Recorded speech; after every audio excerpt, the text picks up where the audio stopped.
So in life, are you a Mary or a Martha? Martha's the organizer, the control freak. And when I read this thing about Martha, I thought about my mom. That, you know, when someone's coming for dinner, you have to make sure everything's dusted and the silverware is polished and everything is neat and ready to go. And then, of course, there's Mary. And Mary's the free spirit.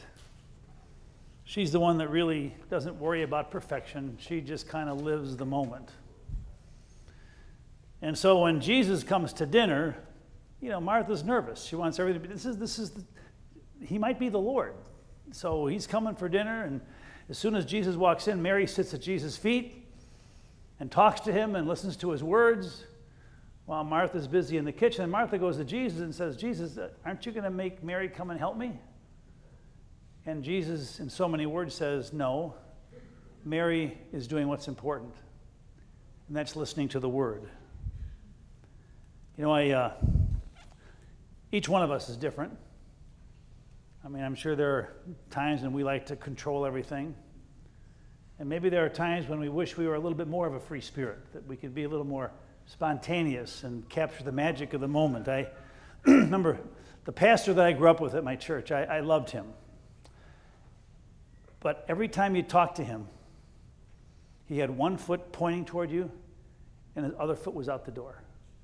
Because I always got the feeling that when he was talking to me, he was thinking about where he needed to be next. So it's like, and so when I got older and was thinking about being a minister, I thought to myself, when I'm a minister, I'm not going to be like that.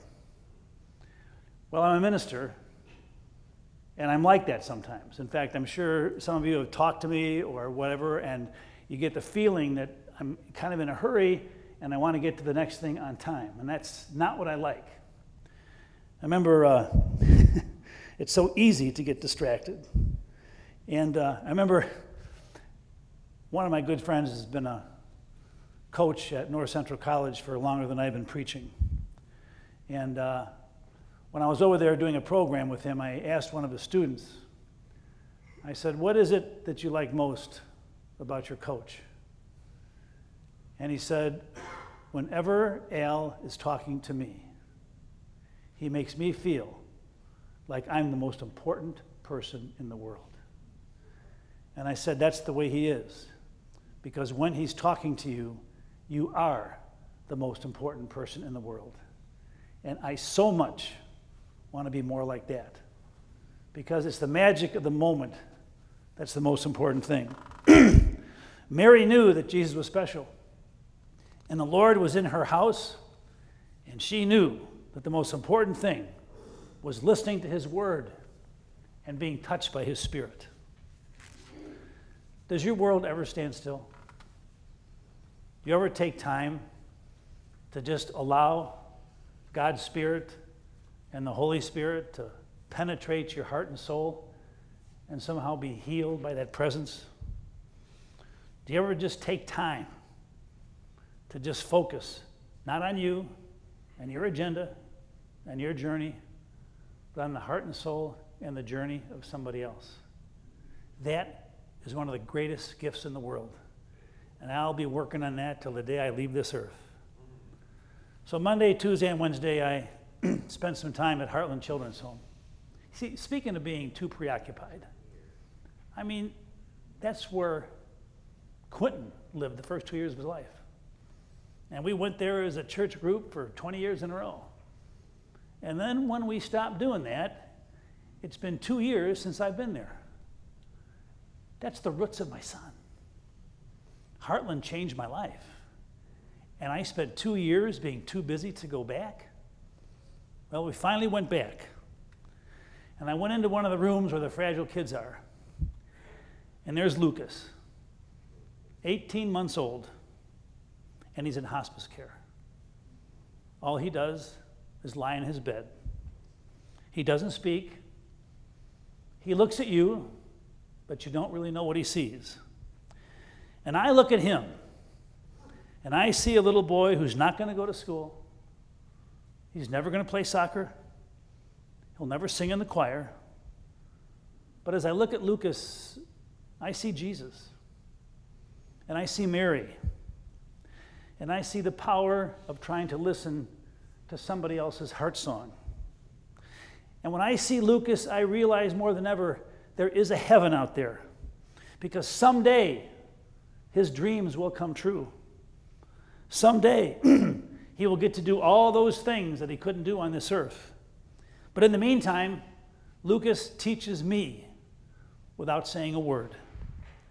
He says, Don, live life.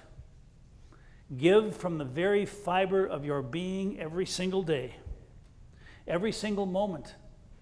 I cannot do it, but I can inspire you in my silence. And that's what Mary was doing at the feet of Jesus.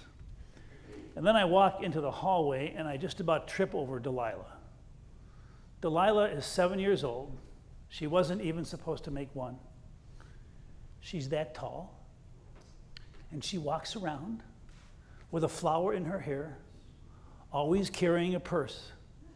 And her smile just wants to make you explode. And somehow, some way, she was not supposed to be here. You see, when you have moments like that, and I'm sure you've had yours, it's like for just a little while, the world stands still. But you know, it doesn't stand still forever, because we got to go back to the real world, into the stuff we got to do every day. Jobs, rehab, sack lunches and schedules and deadlines and all kinds of unfinished business. Moments of anger and frustration, stuff breaking down and bills to pay, life's majesty and beauty, life's reality and harsh moments, all coming together in a kaleidoscope, which is our journey every single day. I'm sure most of us have a Martha button, because all of us have stuff that we got to get done. But we need to let Mary inside. We need to sit and listen to Jesus, and honor the spirits of kids like Lucas and Delilah. Amen. If you're able to, please rise for the creed. It's on page 105.